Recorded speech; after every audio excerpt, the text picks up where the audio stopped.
अगला है कि बिना भाव ठाकुर जी की सेवा करने का क्या फल मिलता है। जब आप ठाकुर जी की सेवा कर रहे हैं तो कुछ तो भाव है ही है, हाँ पूरा नहीं, अलग बात है।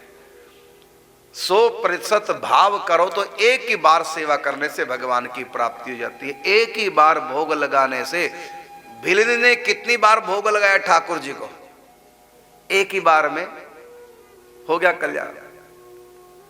तो यदि हमारे पास भाव है, एक बार की पूजा से ही, सेवा से ही भगवत प्राप्ति हो जाती है, तो पूरा भाव तो होता नहीं। लेकिन जो सेवा कर रहे हैं ठाकुर जी की, अब प्रश्न है कि बिना भाव के कर रहे हैं, बिना भाव के नहीं कर रहे हैं, कुछ ना कुछ भाव है, चाहे 1% है। यदि भाव 0 हो गया तो फिर तुम सेवा कर ही नहीं पाओगे।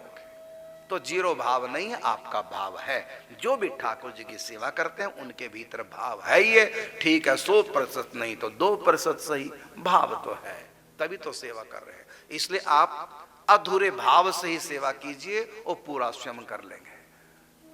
अच्छा बताओ, 100% नंबर वाला बच्चा पास होता है स्कूल में कि 33 वाला भी पास हो जाता है? बस ये आपके प्रश्न का उत्तर।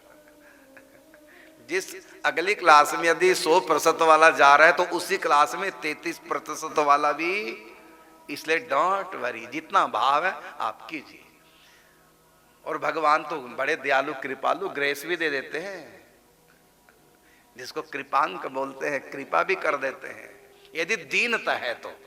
जितने ज्यादा दीन बनोगे, छोटे बन के रहोगे, उतनी ग्रेस मार्किंग मिलेगी ज्यादा।